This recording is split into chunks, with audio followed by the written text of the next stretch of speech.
Okay. Hello there. Can you all hear me good? Good, because I don't know how to use that, so this is as good as it's going to get. I'm Eamon. I go by Eamon online, and welcome to the crash course in remixing video game music. Just some basic housekeeping first.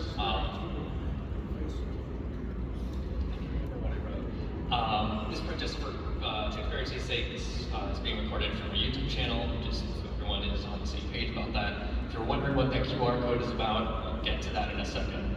I'm going to ask that we save any questions that we have for the end, just because I haven't really timed this, so I don't know how long exactly this is going to take, and I don't want to end up going over. So if there's time for questions at the end, we'll do that then. If there's not, you can reach out to me or just talk to me after the panel, this, that, the other thing. So things that this isn't going to be going over, just so that you have some expectations. I'm not going to be teaching basic music theory or how to make sheet music, both because one, don't have time for that, and two, my qualifications to teach those things is dubious at best. This will also be not teaching you how to use a DAW, but if you don't know what a DAW is, that I will teach you, so I'm good for something at least.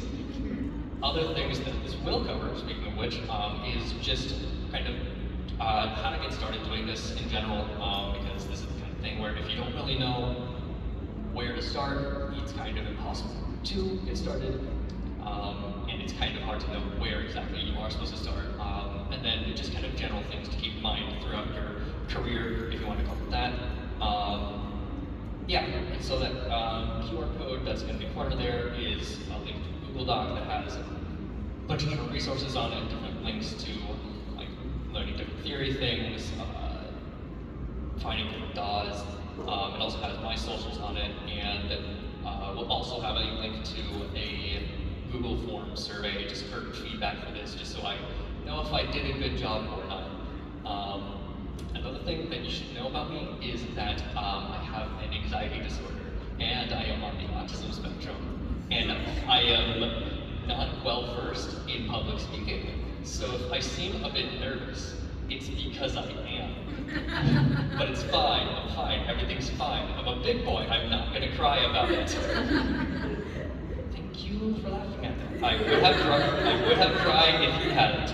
If you can tell, this is also going to be partially my bad stand-up. I did not get in my college's stand-up group, so now that's all of your problem.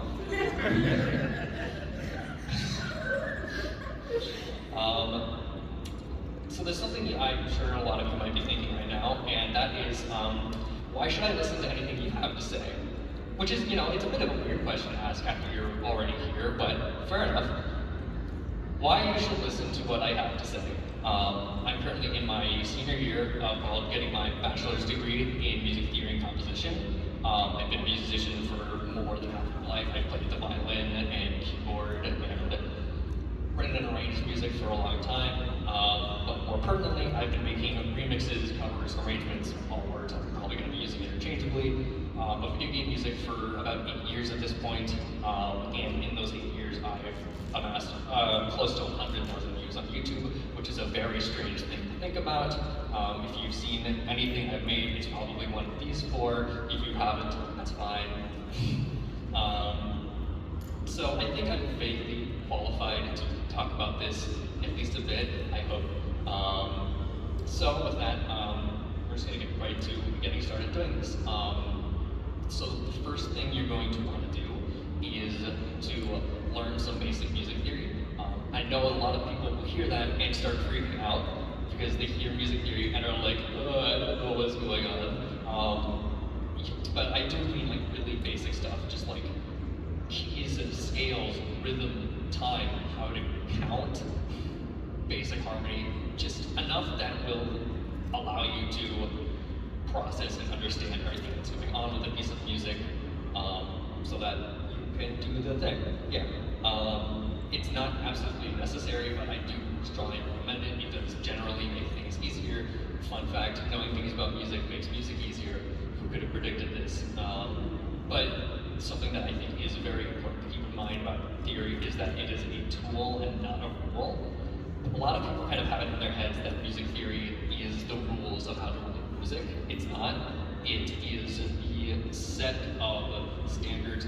It's our way of identifying and describing the kind of standards and practices that have become common in the music that we listen to and have listened to for the past just a couple hundred years. I need water. Drink water if you haven't yet. It's important. It's good for you. It'll keep you from getting a kidney. It'll keep you from getting a kidney stone, like me. Don't choke on it either. That's also bad. Anyway, theory is a tool. It's not a rule. It's helpful for understanding what's going on, but you don't have to follow it to a T. In fact, a lot of the times you shouldn't, because like none of us are trying to write Mozart here, right? I don't think we're going for that, and that's what a lot of music theory is. Excuse me, I'm sorry, that was disgusting. So the next thing is you're going to want to pick a song that you want to do. This is fairly obvious, but you get the idea. There's no one song that's like best to do. It's going to be different for everyone. It's going to depend largely on like what you want to do. Brain word, please. If you already listen to video game music, if you want to do this, you probably already listen to video game music at least somewhat regularly. So you probably already have something in mind, something that you really like, that you're like, I really want to try my own take on this. And if that's the case, good, because the first thing that you should look for in a song that you want to cover is it should be something you like. This sounds obvious, but I have tried many times to engage with something that I'm not huge on and realized I'm not having a good time with this. And ultimately, this is something to be done for fun. So obviously prioritize making it enjoyable for yourself. But it is also important to keep in mind that it should also be something that you can wrap your head around. So if you're just starting out, it's something that's going to be probably a bit simpler, not too terribly long, not very complex. If you're able to get your head wrapped around something more complicated, then that's great, and I encourage you to go for it, especially if you have like prior background in music, like myself. It makes it a lot easier to kind of identify what's going on with a piece of music and just break it down to its essential components and see how they work together and try and replicate that. And if you have no idea where to start, you're not sure like what's going to be like good for you to start with, I would recommend looking just at NES game soundtracks. There's a lot of really timeless, great music: Castlevania, Mario, Mega Man, Zelda, Contra. A lot of just really great music, and just because of the way the hardware of the NES is, it's very simple music. There's never more than like 3 or 4 sounds happening at a time, so it's pretty easy to keep kind of wrap your head around. So find something you like, something you can wrap your head around. And if you can't you start doing something, you can't really get your head wrapped around it, I encourage you to either keep at it until you do kind of get it, or try a different one. And the skills that you learn from that will probably help you with the other thing. So next, the thing you want to do is, I almost forgot. You want to also think about like how you want to structure your arrangement. Do you want it to be something that like you just have like one loop of it and it just goes around and then it fades out? Do you want to have it like kind of develops over time? This is the kind of thing that's going to depend for each song that you do. It's just something to think about, not something that you need to like really know in advance. And it's oftentimes something that'll come up from doing it. You'll kind of figure out what you want to do as you do it. So the next thing is you want to find a DAW. Put down the gun, Chekhov. I'm going to tell you what a DAW is now. So a DAW stands for Digital Audio Workstation, and it's essentially what it sounds like. It's a piece of software that's used to make music on a computer. Big ones in the industry are FL Studio, Ableton, Logic Pro, Pro Tools, Cubase. There are others. I don't really recommend any of these as like a first DAW. One, because they cost money, and a lot of it. Like, I have the full version of FL Studio, and it was like $500. Please do not buy the full version of FL Studio if you've never worked with a DAW before. If you don't know what you're doing, you will be frightened and $100 poorer. Luckily, though, there are a lot of free DAWs available, so I encourage you to find one that you might like, experiment with it, try different ones. I have a link on the Google Doc from the QR code to an article that has a bunch of really great free DAWs you can try out. One that's not on that article though is one called LMS. I don't remember what it stands for, but that's okay. LMS was my first DAW. It was what I started with. It's what started me down the whole pipeline of music production and now composition. It's free. It's open source. So if you're that's a plus, and it's available for Windows, Mac, Linux. It's fairly beginner friendly. I think I was able to figure it. I was able to figure it out pretty easily just by kind of futzing around with it until I knew what I was doing. And the really great thing about a lot of DAWs is that your skills are going to easily transfer between them. So if you learn how to do stuff in like a free DAW and you eventually want to transfer over to like FL Studio or Pro Tools or whatever, you don't have to completely relearn everything. Obviously they're going to have their own differences that make each one unique, their own like, little idiosyncrasies, the things they can do, but broad strokes, you're gonna be able to like they're all, pretty much every DAW is gonna have like piano roll effects or plugins. You'll be able to kind of transfer what you've learned prior to what you're doing with the new one, which is very handy. And you don't have to completely relearn everything. Another alternative route you can take if a DAW seems kind of daunting, which it can be, there's a lot to learn, is to use a notation editor. This is especially great if you already have a background in music, like especially like performing or writing sheet music. This is how I started. I would write everything in a notation editor and then export that as a MIDI and import it into LMS and then just mess with the sounds there. And if that is something, if that's a language that makes more sense to you, that's a very easy route to go down. I do though recommend that eventually you make the jump to just doing everything in a DAW, because a DAW is going to give you more direct control over your sound. Notation editors are obviously meant for writing music first, like writing music to be read first, listened to second, whereas for a DAW, it's just to be listened to. And if you want to go down the notation editor route, just use MuseScore. Don't make this more complicated for yourself than it needs to be. It's free, it's open source, Windows, Mac, and Linux. It's very robust for being a free program, and they're constantly making new additions to it that are just, it's a very versatile tool. So, step 4, do the thing. Listen, I can only do so much. I can only give you so much guidance, and at some point you kind of do just have to go for it. And I know that's kind of easy for me to say, because I've been doing this for a while. I have a lot of knowledge and experience, but I mean, like, I didn't always have those things, you know. You don't need to know everything before you get started. You don't need to know everything at any point. I absolutely don't. If you look in my search history for the past like 3 months, you will legitimately find a search for what is mixing and mastering made in earnest. And no, that's not a joke, it's real.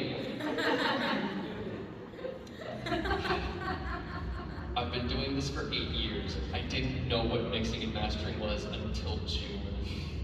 I'm very good at my job, good at gamers. I'm writing music for a video game, and I made this search like a month later, I think, something like that. Yeah, point being, you're gonna learn what you're doing as you're doing it, and that's kind of all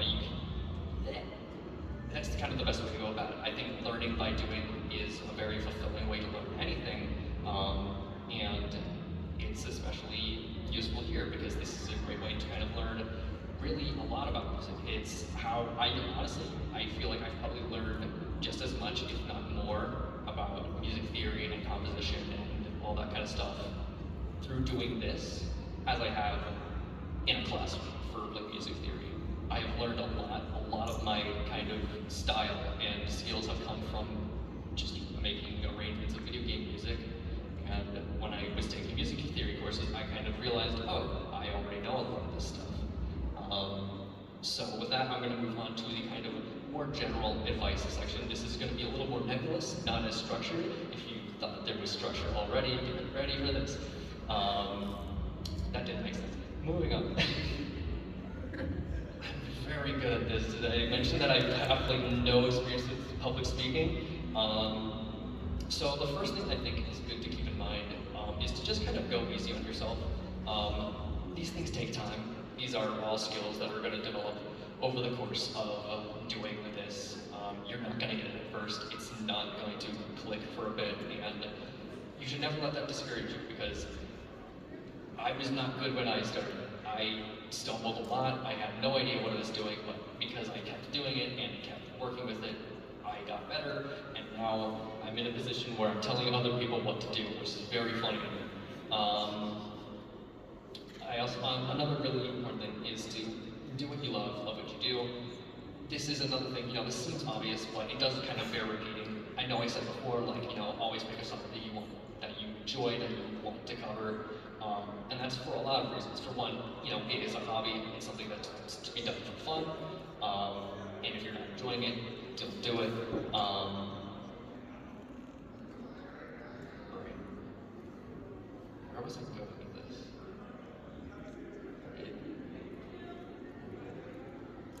I remember. But another reason to only, enjoy the kind of music that you like and enjoy what you're doing is, if you like what you're doing, you're going to want to put more effort into it. And if you're going to want to put more effort into it, the final product's going to be better. And it'll show. So if you want, you're going to end up, oh my God, you're going to end up making something better if you care about what you're doing. So only do things that you enjoy. Another very important thing to keep in mind is to find your voice. This doesn't mean your literal singing voice, though that can be part of it. I more mean your style, your kind of signature, the sounds and techniques and stylings that make the music that you make sound like your music. This is something that's going to take place over the entire course of your career making music, and it's never really going to stop happening. It'll constantly be being shaped by the kind of music you make, and will shape the music you make.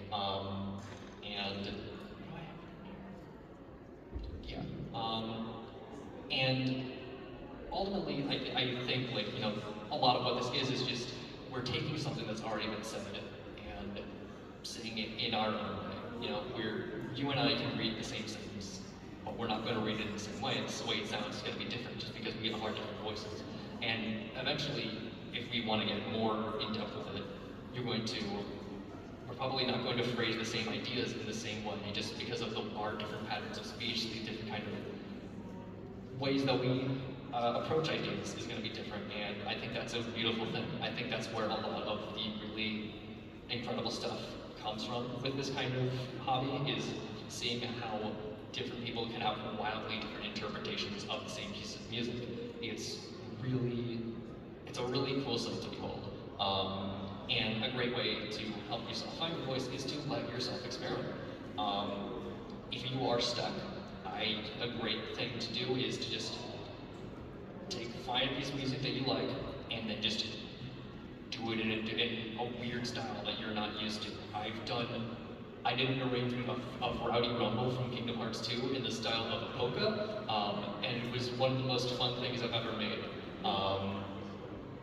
Another great strategy to go with is take a piece of music and make it in the style of another video game soundtrack. I did this with Monstrous Monstro from Kingdom Hearts 1 in the style of Deltarune, and that video kind of popped off. So there are definitely rewards to doing this. People will like the weird things you make. There's no such thing as too weird. On that note though, try not to sweat the numbers too much. I know this is something that probably sounds kind of obvious, but if you've spent any amount of time making anything on the internet, you know that is a lot easier said than done. I'm going to put on my philosophy minor hat for a little bit here. We, as humans, kind of crave attention and validation, and that's fine, that's normal. It's a human need, and in the age of social media and internet content creation, likes and views and comments and engagement are validation and attention kind of quantified. We're going to ignore the existential nightmare that this poses, and I want to acknowledge that you're allowed to be kind of disappointed when you put a lot of hard work into something and you don't get the kind of recognition that you deserve for it.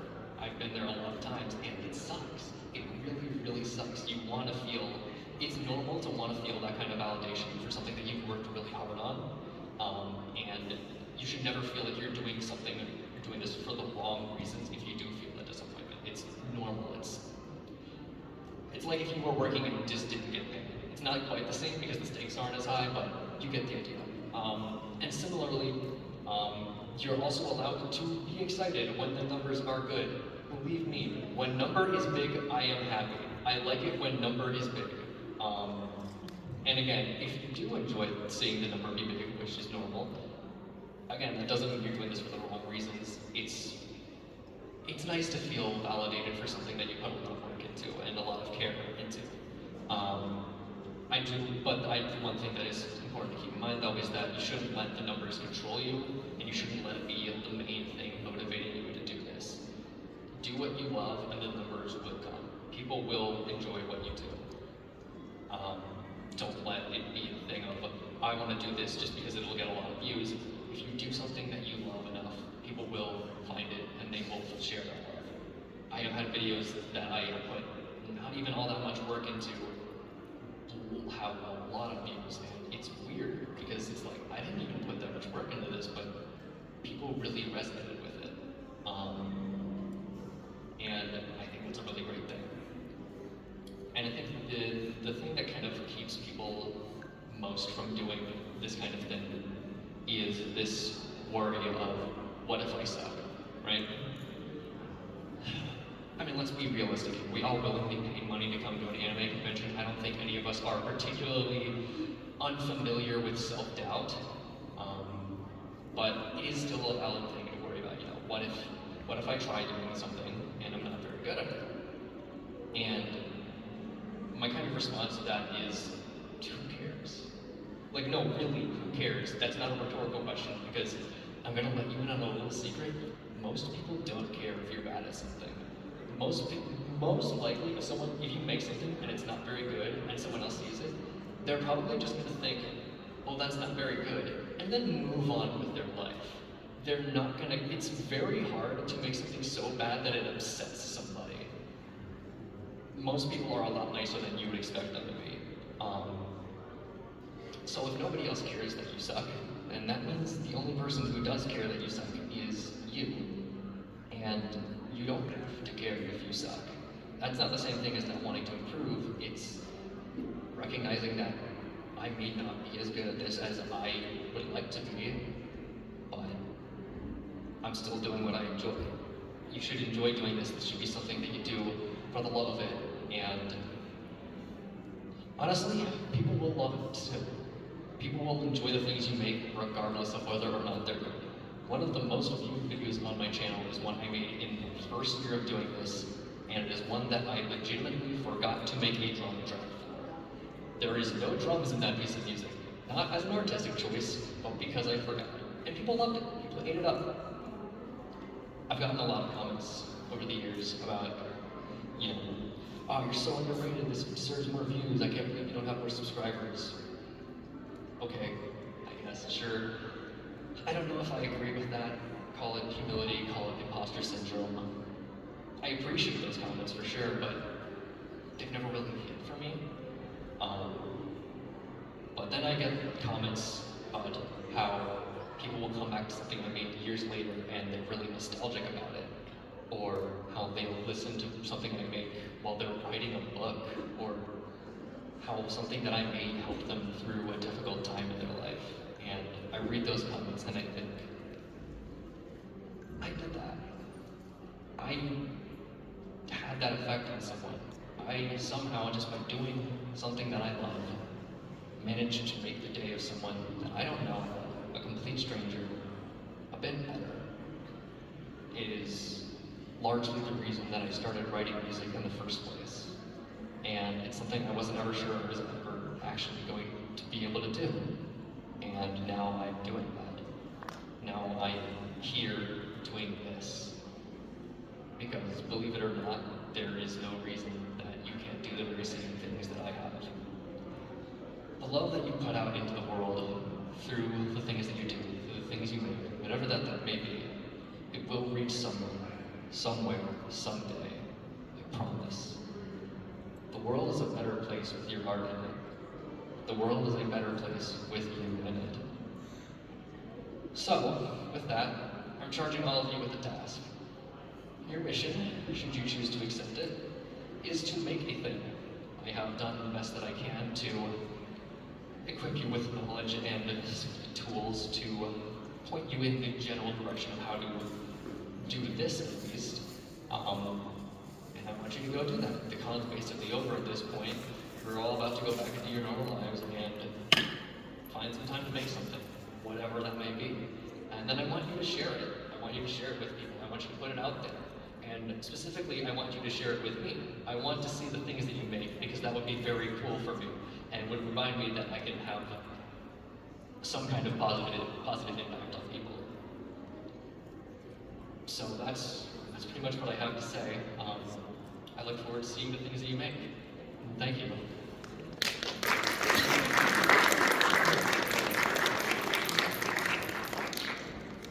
Did anybody have any questions about anything? Yeah. Have you ever collaborated with Siva Guy in the past? I have not, but oh my god, I've thought about it so much. I have had so many ideas for dumb rips, but I definitely do plan on doing something for Siva Gunner at some point, but that's another really great place to find weird and wacky video game remixes is the YouTube channel Siva Gunner. Just I love them. I've been watching this since 2016. yeah, no, they're great. Yeah, thank you for that question. Did anybody have anything else? Or are we about? You good? You good? All right. Thank you all for coming. I appreciate this a lot.